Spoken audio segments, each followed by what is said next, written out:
we have Teresa McCalmon running for mayor. And please bear with me, of Schenectady. Did I get that right? Teresa, good evening. Yes. Yes, you got that right. Good. I practiced. And then you still have a moment where you blank, like, Great on my name. You did beautiful on my name. Thank you. Good. I'm glad to have you here with us. Let's jump right in. Why are you running for mayor of Schenectady? Because I'm a pro now. Do you see how smooth that was? I'm running for mayor in Schenectady because we need change. It's time for change. Schenectady is suffering from economic disunity. We have this beautiful new downtown, and we have a nice shiny casino. It's great, beautiful, but our neighborhoods are falling apart. We have a whole bunch of unaffordable housing being built up in the poorest neighborhoods. No one can afford it. They have luxury apartments going up, $1,300 to $3,000 for 2-bedroom apartments. The median income does not even reflect anyone in Schenectady who can afford that. We're still battling as homeowners to afford our taxes because of all this new development that's going up. But I'll tell you a little story. Okay. I came to Schenectady homeless. We had suffered a serious disaster.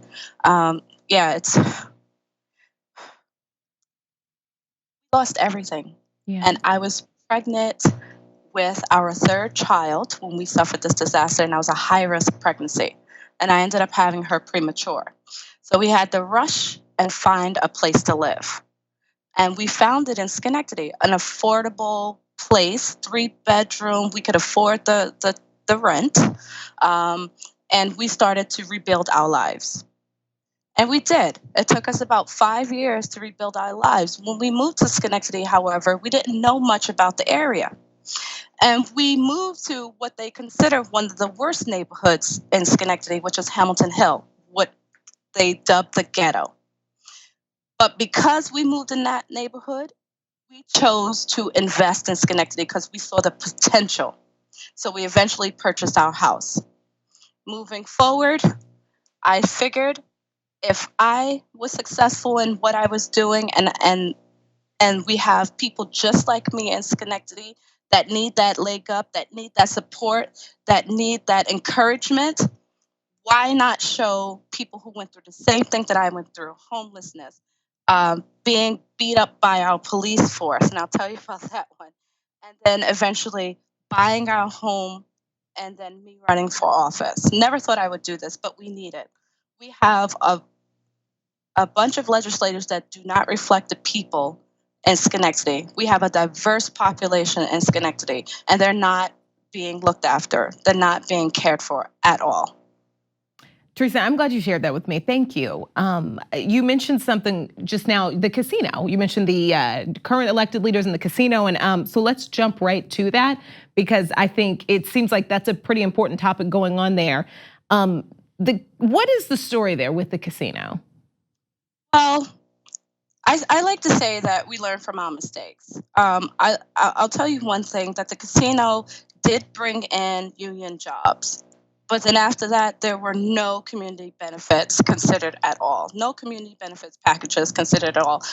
They did not put in any community benefits packages for the residents in Schenectady to have first bid on jobs, and then moving out to the rural areas just outside of Schenectady, for other people who may be contending for those jobs. They didn't consider the surrounding neighborhoods that would be impacted by the development of the casino.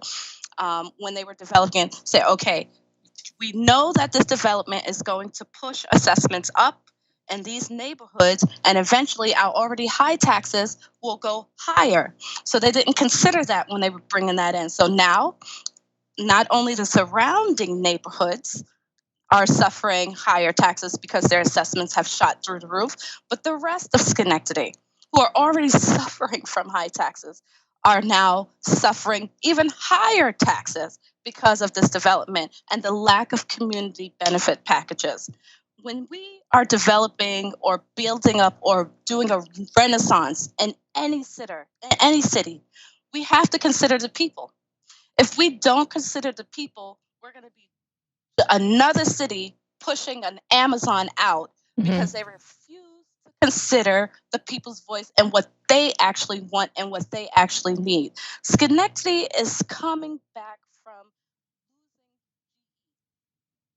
was a big deal in Schenectady. We were the electric city lighting the world. But now we have this casino and we're betting on literally betting on that success to pay our bills. It's never a good idea to pay your bills through gambling. Never. It's, It's a good point. it's not. So, like I said, we learn from our mistakes. Now, going forward, when we are considering new developments, we need to say to the communities that we want to do those developments in, listen, we're going to be speaking to these developers, and we're thinking about building a new housing here. What do you think about it? What would you like? What would you want? What would be best for your community? That's not what's happening in Schenectady. What's happening in Schenectady is that the current mayor is saying to his buddies, "Hey, you think you can use another $20,000, another $38,000?" And they say, "Hey, yeah, yeah, definitely can." Oh, and by the way, my friend mayor, how about if I build this thing down here, luxury apartments? We'll bring in some new people. Forget the people in Schenectady. Forget the long-time renters. Forget the long-time homeowners. Let's gentrify the mess out of this place. And that's going to be better for Schenectady. No, we already tried that once. It failed. But we have. The casino that we have right now, we did what we did. Now, when we're moving forward, we need to consider the voice of the people. Well, I want to ask you something else too, because something else that it seems you're passionate about. You want Schenectady to become a sanctuary city. Am I right? Tell me why. Yes. Well, why not? Right? No, listen, I'll I tell you. know why, but I'm just saying from your perspective to our viewers. Do you know historically Schenectady has always been a sanctuary city? So I used to be the director of programs for the Underground Railroad History Project of the Capital Region. So dealing with that history, I learned about all the city's involvement and freedom seekers when they were fleeing oppression, fleeing slavery, and coming to the north to seek sanctuary. Schenectady was one of those major routes. It has always been a sanctuary city. Why change that history now? Mhm. Why say no? This is our history. This is what made us Schenectadians. This is what made us who we are. So we should embrace that. And on top of that, thinking about crime, if we have undocumented immigrants here in the city and they are the victims of crime, they are less likely to report those crimes to the police for fear of being deported or being detained by ICE. So if we made it where they felt safe enough to say, I just suffered a crime, yes, I'm undocumented, and I know because this is a sanctuary city, I'm not going to be sent back to what I just came from. Not only will that make them safer, but it will make the rest of the city safer. Because then we can go after those criminals and make sure that no one else is suffering those crimes.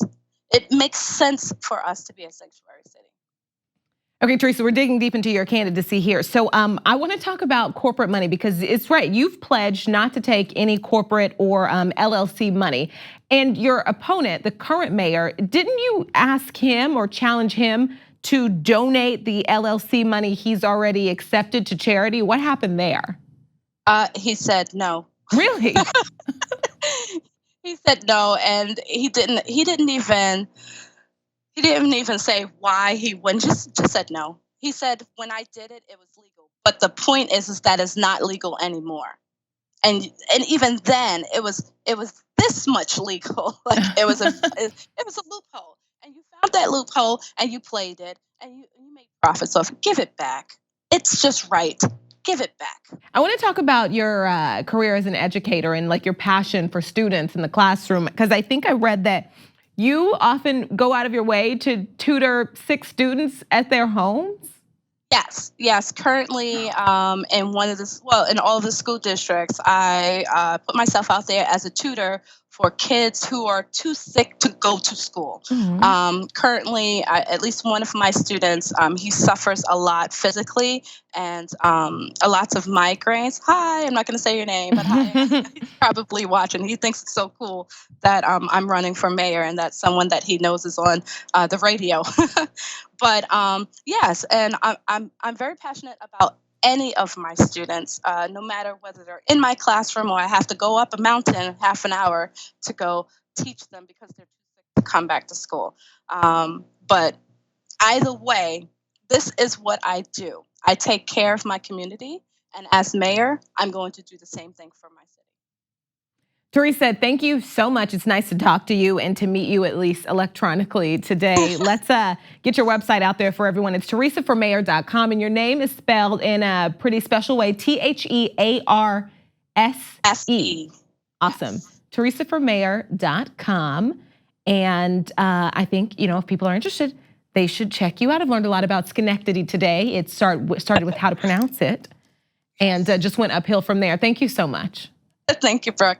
The TYT Plus app is now available on iOS and Android. Download to get more TYT content at tyt.com/app.